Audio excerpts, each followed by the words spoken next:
Hello everyone. Guys, 1 से लेकर 20 तक जो भी क्वेश्चंस हैं, जो भी आपका पेपर है एनएचपीसी का, टीएसडीसी का, उसका जो अपडेटेड सिलेबस है उसके अकॉर्डिंग है। तो जो भी क्वेश्चंस ड्राइंग से, फ्लूइड मैकेनिक्स से, मटेरियल से, स्ट्रेस स्ट्रेन से हैं, वो 1 से लेकर 20 तक हैं। जो स्टूडेंट डायरेक्टली सिर्फ इलेक्ट्रिकल इंजीनियरिंग के क्वेश्चन करना चाहते हैं वो 21 क्वेश्चन से स्टार्ट कर सकते हैं। चलिए स्टार्ट करते हैं पहले क्वेश्चन से। A third angle orthographic projection of an object is a given below. What is this object? तो ट्राइंगल, ट्रेपीजियम, कोन या फ्रस्टम ऑफ द कोन। तो माय डियर, अगर आप थोड़ा सा ध्यान से देखेंगे, अगर आप कॉन को ड्रॉ करते हैं इस तरीके से और कोन के इस पार्ट को अगर आप काट दें, ठीक है, कोन के इस पार्ट को अगर आप काट दें तो माय डियर आपको ये इस तरीके से दिखाई देगा। It will be like that, बाल्टी नुमा स्ट्रक्चर है ना, फ्रस्टम इसे कहते हैं अपन, फ्रस्टम ऑफ द कोन।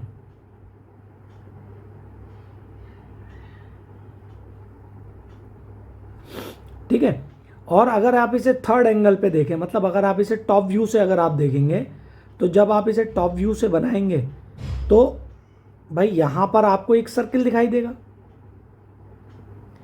और ऑर्थोग्राफिक प्रोजेक्शन में इस तरीके से ये बीच में छोटा सर्किल दिखाई देगा। तो अगर आप इसे ऊपर से देखेंगे it will be like that, छोटा सर्किल, सॉरी, एक छोटा सर्किल, उसके ऊपर बड़ा सर्किल। ठीक है। ऑर्थोग्राफिक में ये जो भी रहता है पैरेलल में होता है प्रोजेक्शन, पैरेलल लाइन प्रोजेक्शन। ठीक है। तो यहीं पे ये चीज़ दिखाई गई है। तो ऑप्शन नंबर डी यहाँ पर बिल्कुल राइट है, फ्रस्टम ऑफ दी कोन। तो यही आपका सॉल्यूशन है। चलिए नेक्स्ट क्वेश्चन पे चलेंगे। Poisson ratio is the ratio of lateral strain to modulus of rigidity, modulus of elasticity, longitudinal strain और bulk modulus। तो यहाँ पर क्या है आपका, जो पॉइजन रेशियो है लेटरल स्ट्रेन के बारे में बात करी गई है। तो स्ट्रेन का मतलब है चेंज इन डायमेंशन, फोर्स लगने पर आपका डायमेंशन जो चेंज हो रहा है, चाहे वो एरिया में हो रहा है, वॉल्यूम में हो रहा है, लेंथ में हो रहा है। तो लेटरल का मतलब ही क्या है आपका, लेंथ। लेंथ कैसी होती है, longitudinal.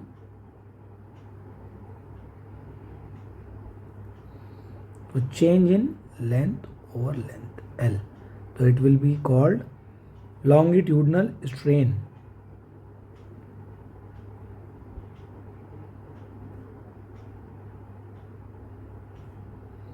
Option number C is the right answer. ठीक है।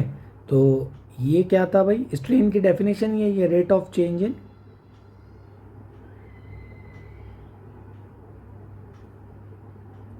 इन डायमेंशन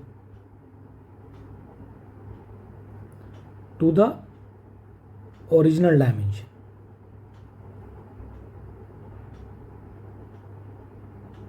ठीक है, दिस इज कॉल्ड स्ट्रेन।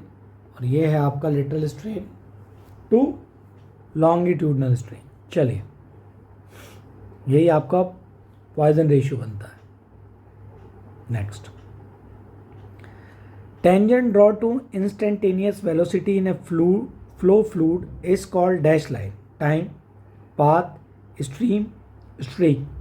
तो माय डियर, अगर आप किसी भी फ्लूइड के ऊपर इस तरीके से टेंजेंट को ड्रॉ करेंगे तो ये हमेशा आपको इस लाइन को कहते हैं अपन वेलोसिटी, इंस्टेंटेनियस वेलोसिटी। अगर आपको फाइंड करनी है तो you have to draw a tangent और in a flow field is called stream line. This is called stream line flow. ठीक है। तो option number C is the right answer. ठीक है।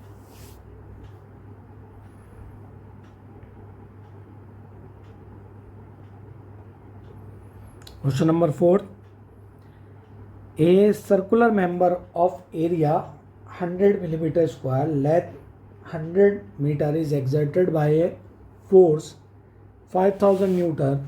Find the change in length of the body if E is equals to 2 into 10 to the power 5 newton पर metre square.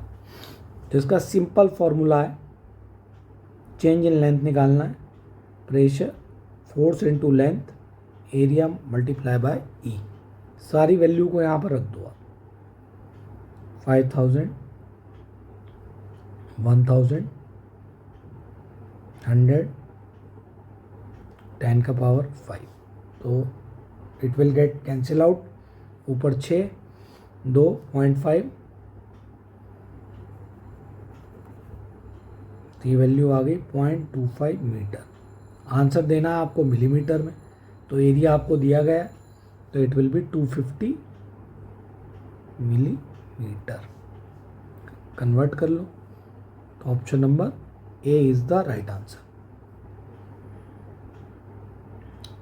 Question number 5, deformation per unit length in direction of force is known as strain, lateral strain, dual strain या linear strain.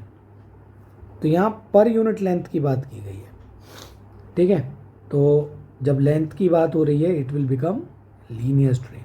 Option number D is the right answer.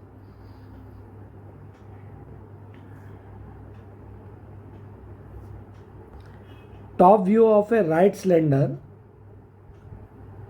resting on HP on its base is called, ठीक है।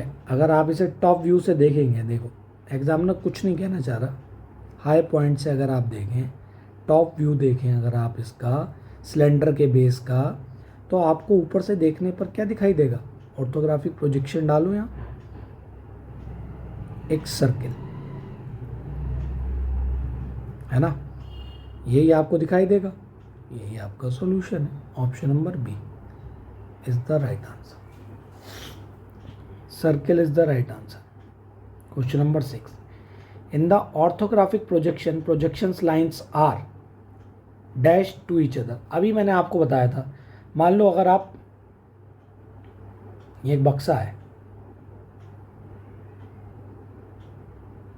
इसे आप ऊपर से देखते हैं, तो ये जो लाइन्स हैं ये आपस में मिलकर आपको ऊपर से क्या दिखाई देंगी? एक रेक्टेंगल दिखाई देगा, ठीक है। तो ये लाइन्स जो हैं, ये ऑर्थोग्राफिक प्रोजेक्शन जो कर रहे हैं, इसमें ये जो प्रोजेक्शन लाइन्स हैं ये आपस में एक दूसरे से क्या है? पैरेलल है, parallel to each other. Option number A, और नेवर कट ईच अदर, ठीक है, कभी एक दूसरे को काटेंगे भी नहीं और पैरेलल रहेंगे। नेक्स्ट,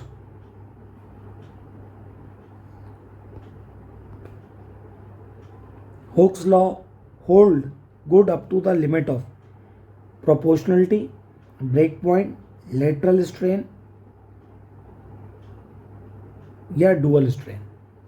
तो देखिए, जब तक स्ट्रेस डायरेक्टली प्रोपोर्शनल रहेगा स्ट्रेन के,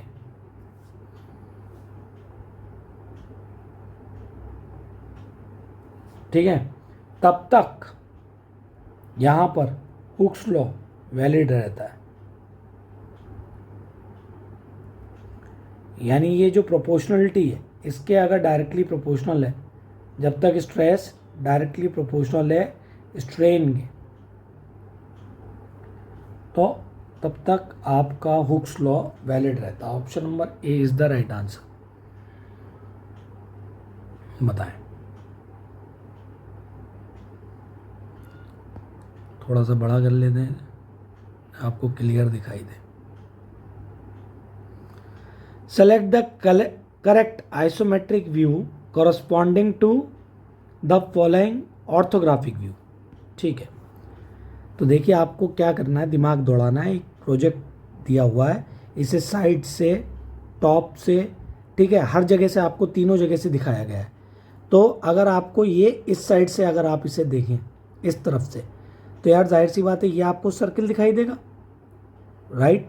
जो पहला ऑप्शन, इसे बाय ऑप्शन करिए, रेक्टेंगल तो दिखाई देगा नहीं, ये भी नहीं दिखाई देगा इधर से देखने पर, तो ये तो वैसे ही आपका कैंसिल हो गया, ठीक है।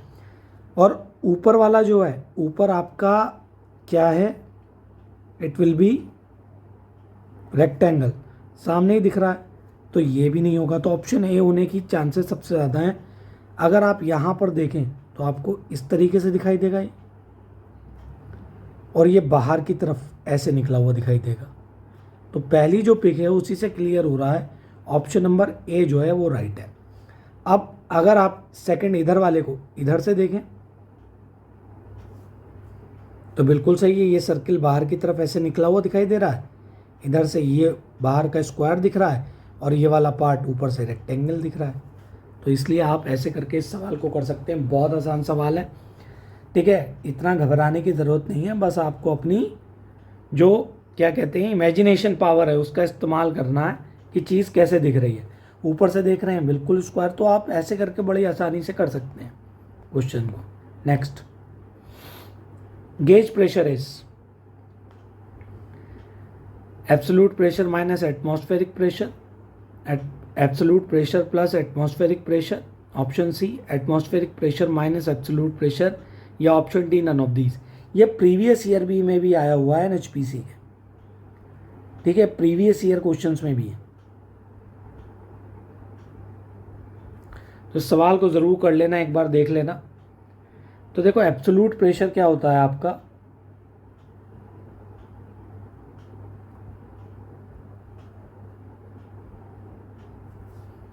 ये होता है बेटा atmospheric pressure plus gauge pressure.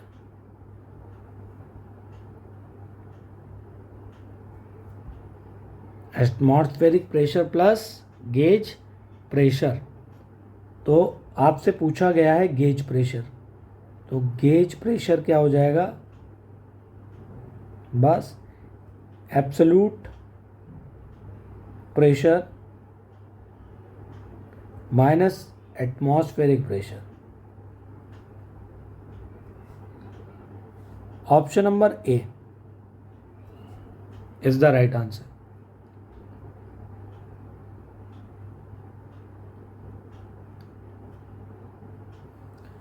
ग्यारहवा question, when a right circular cone is cut by a plane which is parallel to the slant height, the obtain conic section will be. चलिए आइए देखते हैं, बड़ा अच्छा सवाल है।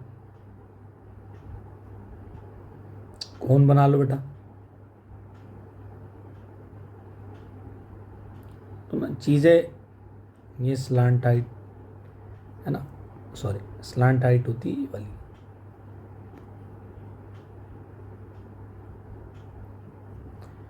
Right circular cone is cut by a plane which is parallel to slant height, मतलब इसके पैरेलल होना चाहिए। तो अगर आप इसके पैरेलल इसे कट करेंगे ऐसे, क्योंकि स्लांट हाइट ऐसे, तो देख रहे हैं आप ये क्या मिल रहा है आपको, बड़ा आंखों से क्लियर है। अगर ऐसे नहीं तो आपको ने मैथ्स में ऐसे ज़रूर पढ़ा होगा। ये देखिए क्या बना आपको, ये parabola,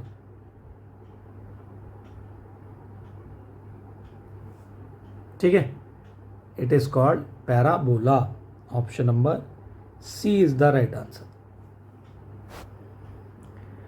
next question, what is the SI unit of dynamic viscosity.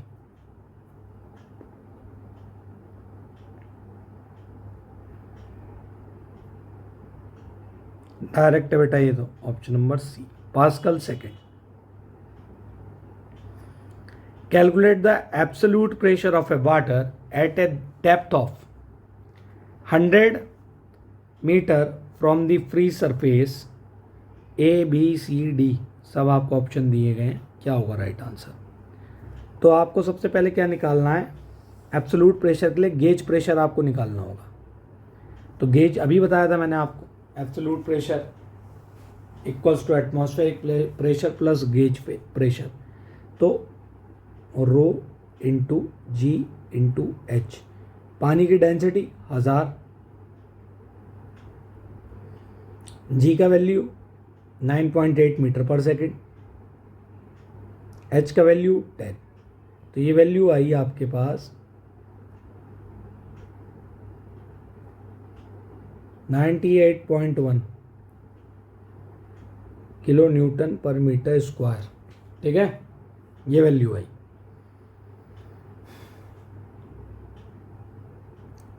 तो P बराबर क्या होगा,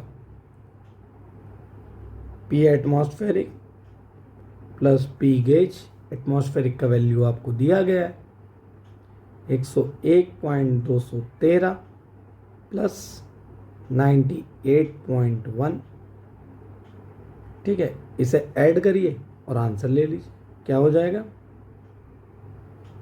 199.313 किलो न्यूटन पर metre square. Option number C is the right answer. ठीक है, देखिए आप ऐसे कर सकते हैं इस क्वेश्चन को।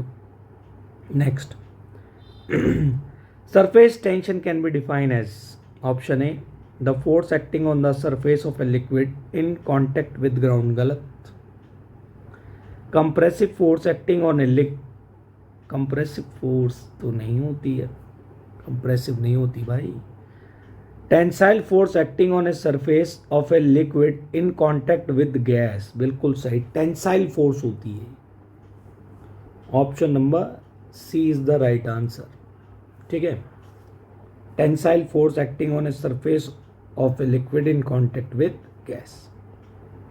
ठीक है, इसके बारे में एक और बात याद रखना, जितना स्ट्रॉन्गर इंटरमोलिकुलर इंट्रैक्शन होगा उतनी ही ग्रेटर आपकी टेंसाइल सरफेस टेंशन भी होगी।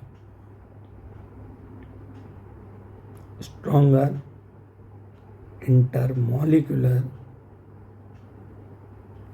interaction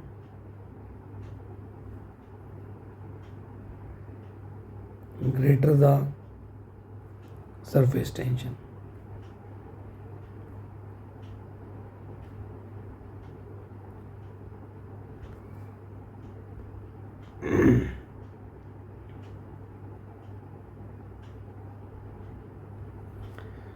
ऑप्शन नंबर, चलिए क्वेश्चन नंबर 16, आपको यहाँ रेनॉल्ड नंबर फाइंड करना।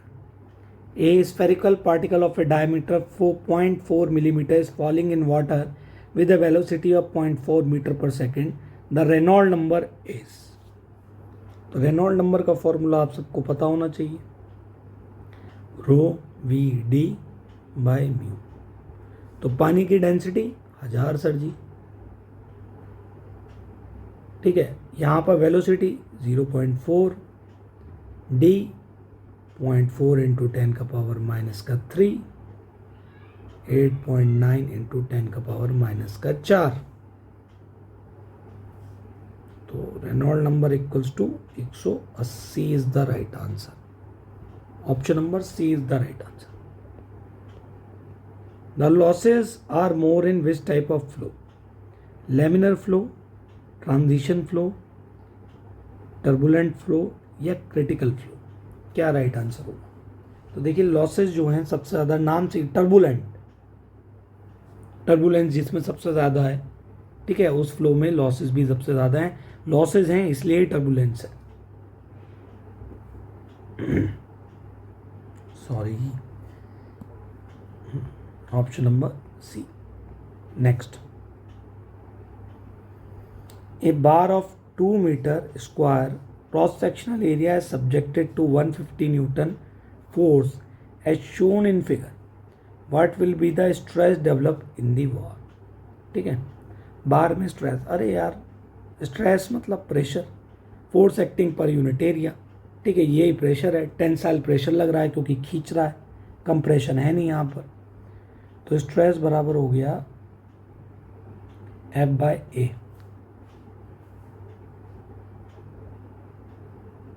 150 बाय 2 इक्वल्स टू 75 न्यूटन पर मीटर स्क्वायर, टेंसाइल प्रेशर है। Option number D.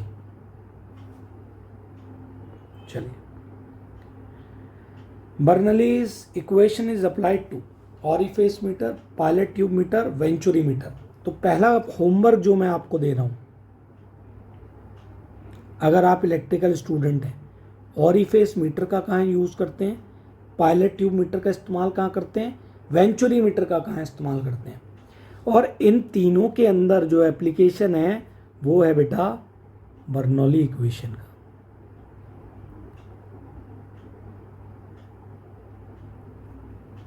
Option number C is the right answer.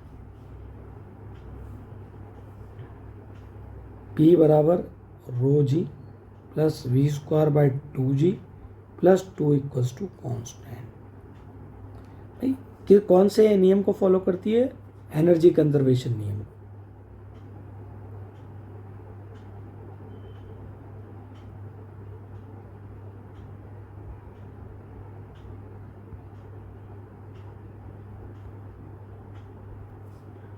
ठीक है, option number C. Question number 90, the principle of the continuity is based on the conservation of option A energy, option B mass, option C 1 and 2। यार simple सी बात है, mass conserve है, energy conserve है, charge conserve है, ये सब चीज़ें आपको पता होनी चाहिए। Option number A continuity based on, तो rho V1 A1 equals to row V2 A2, मतलब mass is conserved, neither be created nor be destroyed. Option number B. Question number 20, in a typical stress strain curve the point E represent, ये E क्या करता है भाई, yield point, elasticity, elastic limit point, ultimate strength point या fracture point. भैया इस ई को कहते हैं फ्रैक्चर पॉइंट। इसके बाद वापस नहीं लौट पाएगा, मतलब it's will break, material will break. तो अब आपका होमवर्क है, ए पॉइंट क्या है, बी पॉइंट क्या है, सी पॉइंट क्या है, डी पॉइंट क्या है, तीनों पॉइंटों के नाम कमेंट में आप मेरे को बताएं। तो 2 होमवर्क मैंने आपको दे दिए।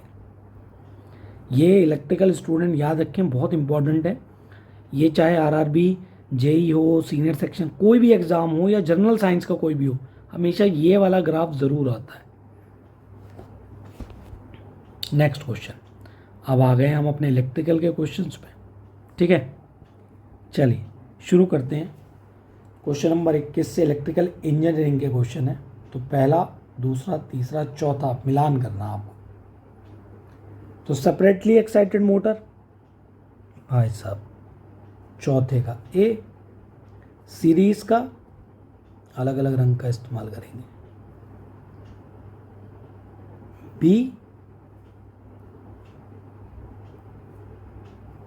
शंट का, सी और कंपाउंड का डी।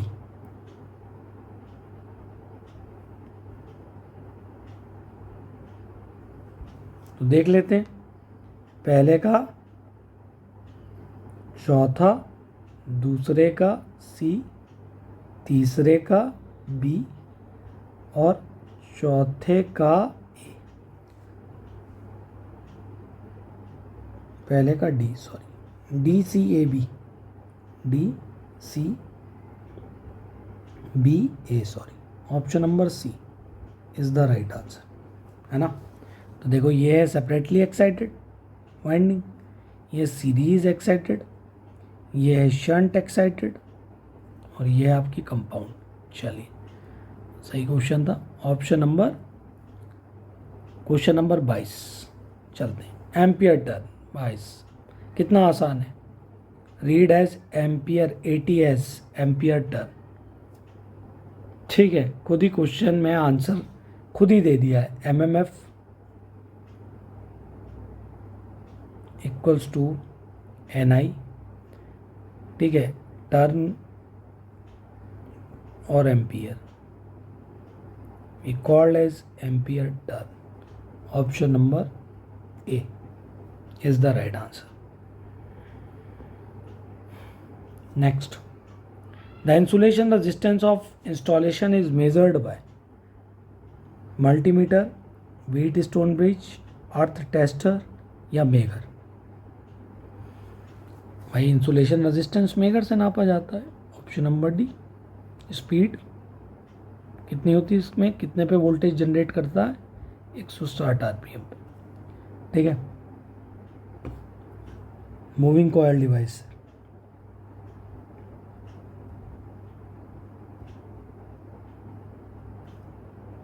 500 volt, 1000 volt. ठीक है, ये बहुत इंपॉर्टेंट क्वेश्चन है। और इंसुलेशन रेजिस्टेंस को कैलकुलेट करते हैं मेगर से। चलिए, और क्या लगा होता है इसमें, परमानेंट मैग्नेट जनरेटर। सब यादें रहनी चाहिए।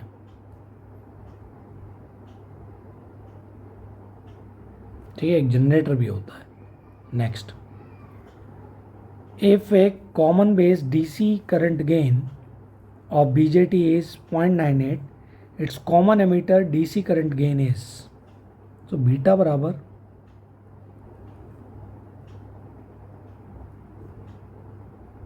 1 minus alpha equals to 0.98, 1 minus 0.98 equals to 49।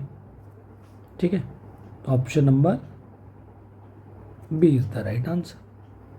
ठीक है, चलिए नेक्स्ट चलते हैं। क्वेश्चन नंबर 25 आपको दिया गया है। तो इसके अंदर यहाँ पर एक वाइंडिंग दी गई है फैन मोटर की, एक वाइंडिंग दी गई है कंप्रेसर मोटर की। ठीक है, तो आपको बताना है कि इन्हें गिवन इलेक्ट्रिक विच इज कौन सा अप्लायंस है, water cooler, air condition, refrigerator. नहीं, ये कुछ ना कुछ तो है ही, फैन है। फैन के साथ कंप्रेसर मोटर अगर लगा है तो कंप्रेसर, फिर तो वाटर कूलर है। Option number A is the right answer. ठीक है, वाटर कूलर ये पानी के लिए हो गया, पंप करने के लिए। भाई कंप्रेसर क्या, सिंपल पंप बोलो यार इसे। और ये फैन है, दोनों यूनिट सेम है, it will become water cooler. तो इसका और इसका क्या होगा ये बताओ आप कमेंट में।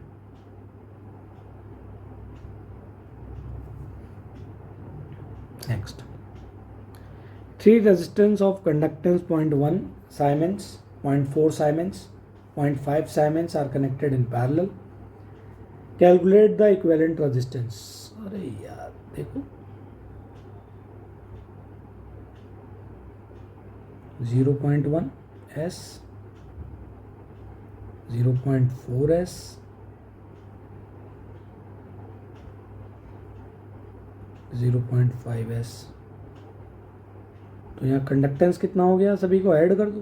0.1, 0.4 plus 0.5 equals to 1 साइमेंस।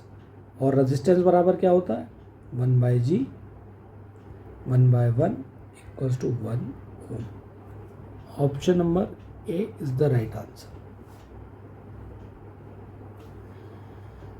This is our solution. चलिए, which of the following method of a speed control of induction motor can be only used for wound rotor type induction motor। यार देखो, स्लिप रिंग्स होती हैं,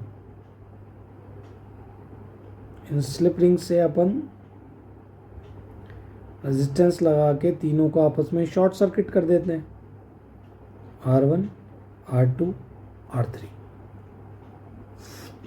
तो इसको कौन से उसमें हो पाता है, W wound cage induction motor में ही यूज़ कर सकते हैं, रेजिस्टेंस, रोटर रेजिस्टेंस कंट्रोल।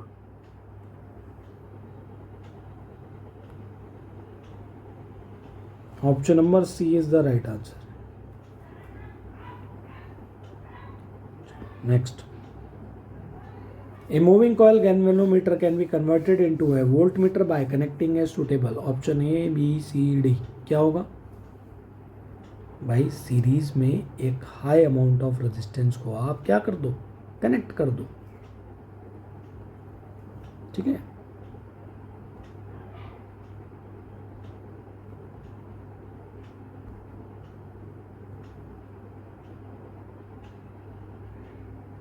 ना। ये बन जाएगा आपका वोल्ट मीटर। और अमीटर बनाने के लिए इसके पैरेलल में लो रेजिस्टेंस को कनेक्ट कर दो, शंट रेजिस्टेंस RSH, ठीक है, it will be low resistance, ठीक है, it will become ammeter. Next, ये power supply system supplies a load इतने किलोवाट एट इतने power factor, calculate the reactive power. ठीक है भाई, क्या क्या दिया है, P दिया है आपको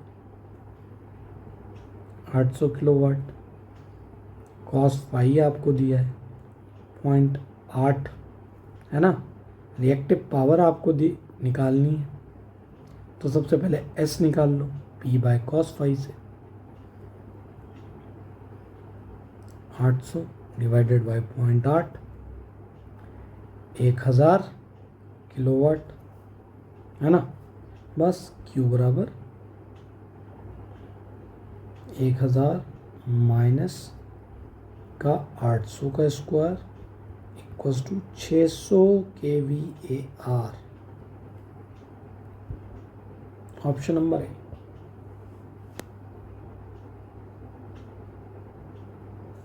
30। Transformer used in AC welding set is booster type, step up type, step down type, equal turn ratio type.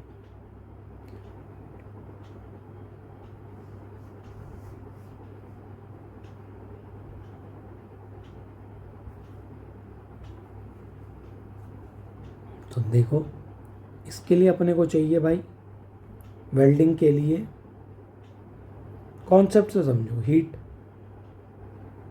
के लिए रिक्वायर्ड है हाई अमाउंट ऑफ करंट।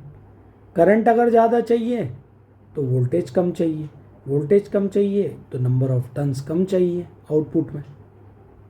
तो ये क्या हो गया, आउटपुट में टर्न्स कम, इनपुट में ज़्यादा।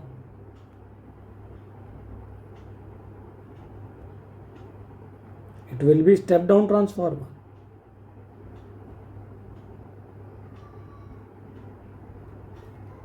Option number C is the right answer.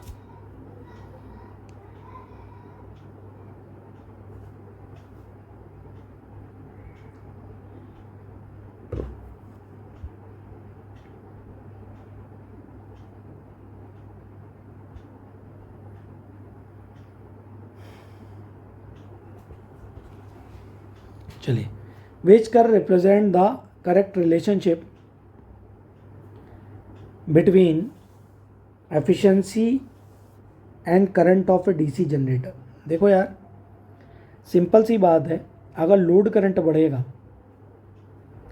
Armature बढ़ेगा, आर्मेचर बढ़ेगा तो मेन फ्लक्स कम होंगे, आर्मेचर करंट बढ़ेगा लॉसेस बढ़ेंगे, लॉसेस बढ़ेंगे तो एफिशिएंसी घटेगी। तो होता क्या है, 50-50 है। आपने पढ़ा होगा जब PCU बराबर PI हो जाएगा, ठीक है, तो उस मोमेंट पे एफिशिएंसी मैक्सिमम हो जाती है। ये पढ़ा है आपने इस कॉन्सेप्ट से। यानी कहने का मतलब है कि एक पर्टिकुलर पॉइंट पे अगर आप करंट ड्रॉ कर रहे हैं तो उसके साथ साथ एफिशिएंसी बढ़ेगी, उस पॉइंट को क्रॉस करने के बाद एफिशिएंसी घटेगी। तो यहाँ तो एक ही ग्राफ ऐसा दिख रहा है, ये वाला, कि एक पॉइंट तक तो एफिशिएंसी बढ़ेगी, उसके बाद ये एफिशिएंसी घटेगी। तो ऑप्शन नंबर डी जो है वो यहाँ पर राइट आंसर है। तो यस, लॉजिक से आप इस क्वेश्चन को ब्रेक डाउन कर सकते हैं कि लोड करंट तभी तक बढ़ेगा जब तक लॉसेज आपस में एक दूसरे से at a particular point, maximum efficiency आपको तभी अचीव होगी एक पर्टिकुलर करंट पे जब लॉसेज बराबर हो जाए। उसके बाद अगर आप ज़्यादा करंट ड्रॉ करोगे, your efficiency will get lose. चलिए next, question number 32। An air cored coil has a self inductance of 100 millihenry. If the number of coil is double, keeping the length and the area, number of turns ही बड़ा है, मतलब simple सा है, L as we already know that L बराबर mu N square by A by L. तो length और area तो same रखा है, तो length is directly proportional to N square, inductance is directly proportional to N square, तो L1 by L2।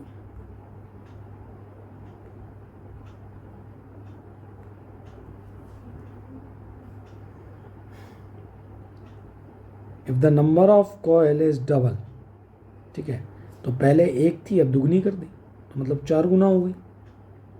तो पहले अगर आपका 10 था तो अब कितना हो गया, सिंपल, यहाँ वैल्यू पुट कर दो 10 मिली हेनरी, क्रॉस मल्टीप्लाई करो 40 milli henry. Option number C. ये और ये तो ऑप्शन में आता नहीं, आता आंसर सी।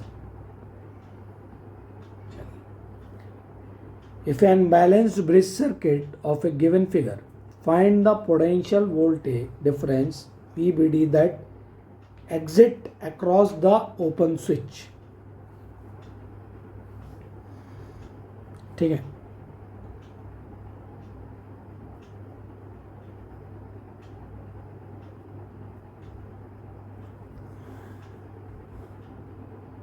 ठीक है, ओपन स्विच के बाद बताना है, ठीक है, बहुत आसान है। क्या करना है इसमें भाई, इस पॉइंट पे आपको पोटेंशियल निकालना है, तो पैरेलल वोल्टेजेस समान है यहाँ, है ना। तो करना क्या है आपको, इसे रखो ऊपर, इन दोनों का कर दो सम, वोल्टेज डिवीजन रूल लगा लें, मल्टीप्लाई कर दो 10, तो VD बराबर कितना आ गया मेरे पास 40/8 = 5 वोल्ट। अब VB निकालना है, पोटेंशियल ड्रॉप, 8 को रखो ऊपर, 8 + 2 करो, मल्टीप्लाई करो 10, तो VB बराबर हो जाएगा 80/10 = 8 वोल्ट। तो VBD 8 - 5 = 3 volt.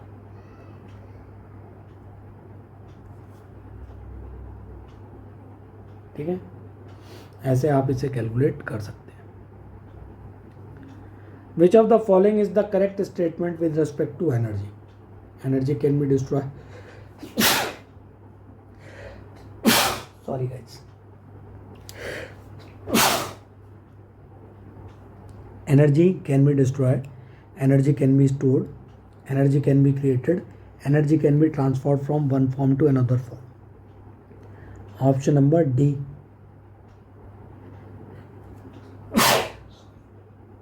is the right answer।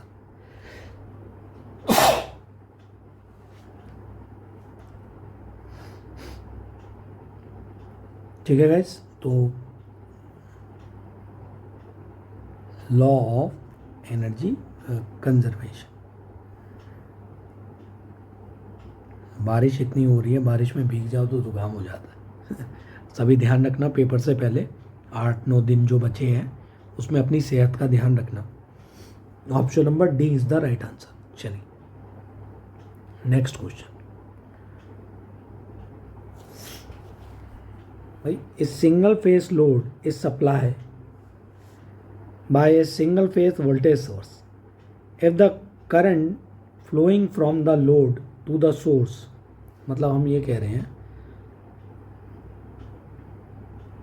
Load पे करंट जो है वो ऐसे जा रहा है और ये वोल्टेज है 160 और ये हो गया 10√- 150, ठीक है, सॉरी रूट कह रहा हूँ, पोलर वैल्यू -150।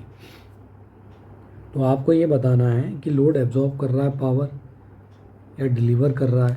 तो अगर देखो, सबसे पहली और मोस्ट इम्पॉर्टेंट पॉइंट क्या है, रियल और रिएक्टिव पावर की बात होगी यहाँ जब भी AC आएगा, ठीक है, तभी आप एग्जैक्टली बता पाएंगे whether the load absorb reactive power, deliver reactive power.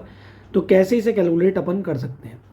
अब अगर सिंपल सा कॉन्सेप्ट देखा जाए कि यहाँ पर पॉजिटिव पे करंट जो है वो क्या कर रहा है, एंटर कर रहा है, तो जाहिर सी बात है क्या कर रहा होगा, एब्जॉर्ब ही कर रहा होगा, रियल पावर रिएक्टिव पावर, है ना। लेकिन काफ़ी बार क्या होता है, ऐसे गलतियाँ भी हो जाती हैं। तो ऐसे क्वेश्चन के लिए ये वाला फॉर्मूला आपको पता होगा, लगाओ सभी के सभी मेरे साथ। 60, तो ये जो कॉन्जुगेट है ये बदल जाएगा, प्लस में आ जाएगा,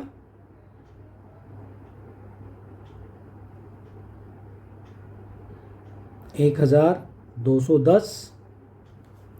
जब आप इसे ओपन करेंगे रेक्टेंगुलर फॉर्म में, तो रेक्टेंगुलर फॉर्म में लिखने के लिए कॉस 210 प्लस जे साइन 210, तो इसका वैल्यू आता है माइनस का √3/2 माइनस का जे 1/2, मल्टीप्लाई करो so that value will become as बराबर माइनस का 86.66 माइनस का जे 500। ठीक है, ये केवीए वैल्यू आपको मिलेगी। तो आप देख रहे हैं दोनों P भी आपका नेगेटिव आया है, Q भी आपका नेगेटिव आया है। तो हमने जो कहा है कि ये एंटर कर रहा है, मेरे हिसाब से तो ये नेगेटिव आएंगे। नेगेटिव का मतलब होता है पावर डिलीवर कर रहा है।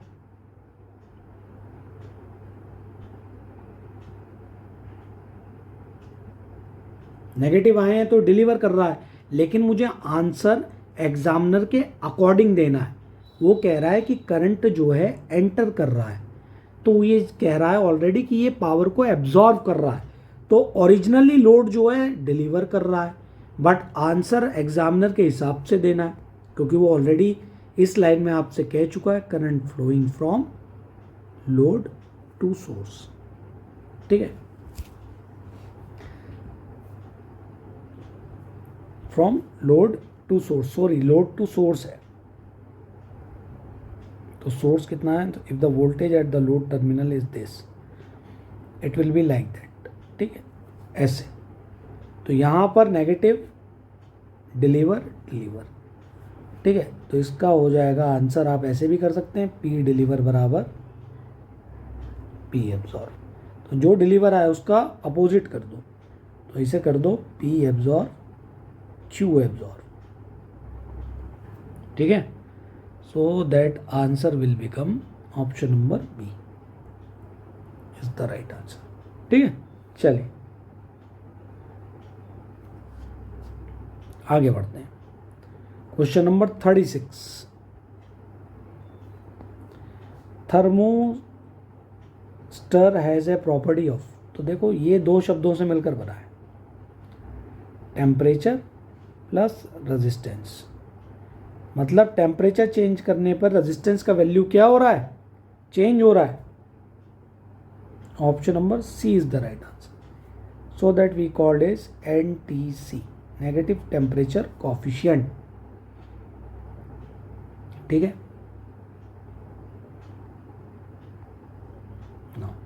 ये सर्किट दिया गया है, in a circuit D1 and D2 are ideal diode and the current I1 and I2 are, क्या होगा। तो लेट कर लो सबसे पहले, late D1 and D2 are of. ऐसे ही करते हैं इन क्वेश्चंस को। ये ऑफ है, ये भी ऑफ है,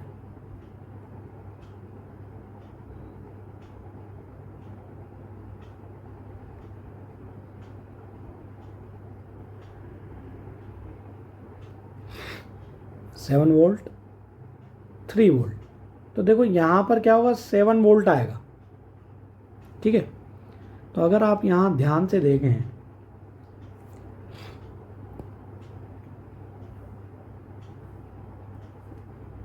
इस वाले डायोड के P और N टर्मिनल को, तो यहाँ तो 7 वोल्ट है, यहाँ 3 वोल्ट है, तो ये तो ऑन स्टेट हो गई।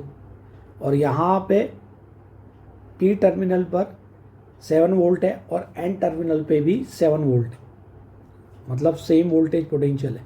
तो यहाँ करंट क्या हो गया आपका 0, और यहाँ क्या हो गया 7 माइनस का 3 divided by 500, then I2 current will be 8 milli ampere, इधर 0 milli ampere. So I1 is 0 milli ampere, I2 is 8 milli ampere. Option हो गया question number D is the right answer. Next, select the option that represent the relationship between torque and slip of an induction motor. दो तरीके का है. Torque is directly proportional to the half of the slip. Wrong. Torque is directly proportional square of the slip. ना. Torque is directly proportional to slip.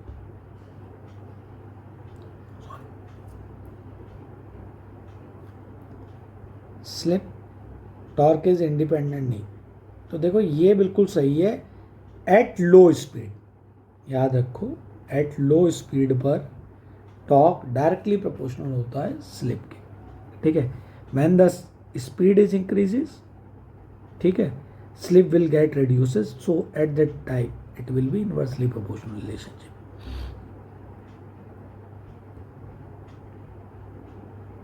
ठीक है. तो ये याद रखना है. Option number C is the right answer. चलें आगे क्वेश्चन पे. But welding requires a voltage range from 2 to 8 volt, 8 to 16, 16 to 24 और 24 to 32. वेल्डिंग कोई सी भी हो, वोल्टेज हमेशा कमी रहती है. ऑप्शन नंबर ए, करंट ज़्यादा रहती है, 50 to several hundreds.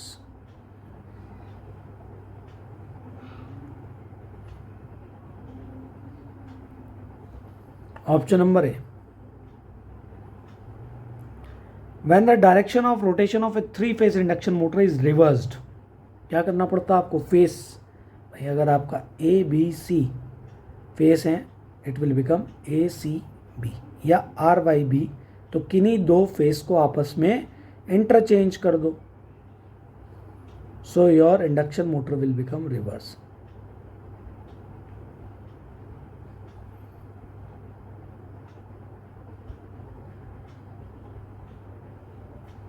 ठीक है.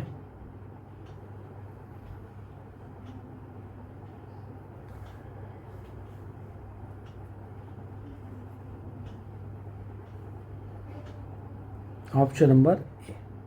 होता क्या इससे? Magnetic field will become opposite, so that rotor will become start moving in magnetic field direction. तो ऑप्शन नंबर ए यहाँ पर राइट है.